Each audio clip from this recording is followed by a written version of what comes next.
Crime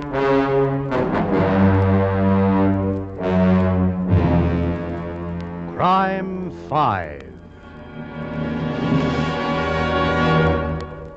You are the stage manager, I understand. Yes, Inspector. It was my melancholy duty to inform the audience that Miss Carmen wouldn't appear. And this room in which she died was her dressing room? Yes. Who discovered her lying there? I did. I'd rung the curtain warning, but she wasn't on stage, so I ran to her room to tell her to hurry. I found her lying there by the dressing table. By her dressing table, not sitting in the chair in front? No, she must have fallen over after shooting herself. Who said she shot herself?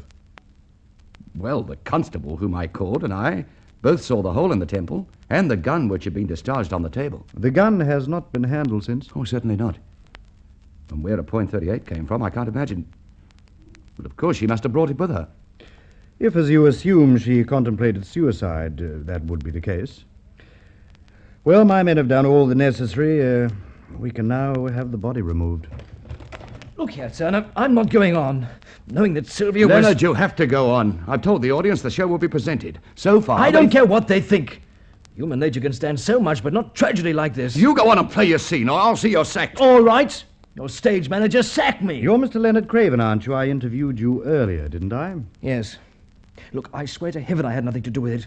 Confound it all, I loved her. We were going to get married. Why did she have to kill herself? Another suicide theory.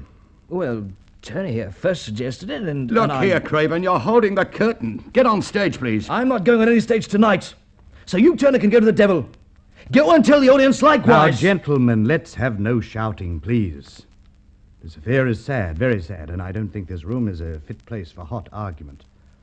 This poor girl has been shot to death. Kindly bear with me if I suggest you look at her with me. Sylvia. The bullet entered the temple here. The powder marks show how close the gun was held. Has that any significance for either of you? Except that she must have held the gun herself. Or that someone she knew and trusted was close enough to her to pull that trigger? Inspector, are you suggesting it could have been me? There's an old saying, Mr. Leonard Craven, about a cap fitting, but I'm not suggesting anything. Good heavens, you've as good as accused me. She trusted me. I could be close to her. I know. But you two gentlemen must bear with me. I'm gradually forming deductions from the meager details presented to me. Corrigan. Yes, sir? Close this door, lock it, and let no one come in. Yes, sir. Inspector, this is absurd. I'll have to go and tell the audience there'll be no show at all. That matter can wait. Now, gentlemen, please turn out your pockets. One of you is a murderer.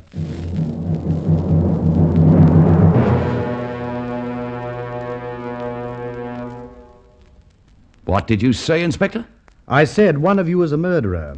You, Turner, or Leonard Craven. Do you think I'd murder my own fiancée? No, Mr. Craven, but your stage manager, Mr. Turner, did. How dare you say that? Because it's the truth. Listen, there is a complete absence of fingerprints on the gun. My men established that early. Now, how could the girl shoot herself to death without leaving any? The murderer was too clever. Well, that doesn't mean it was me. No, but how did you know the gun on the dressing table was a .38? You said, where a .38 came from, I can't imagine. You swore you had touched nothing in the room. In any case, if you had touched the gun, well, there were, as I say, no fingerprints. Edward Turner, I arrest you on suspicion of the murder of Miss Sylvia Carmen.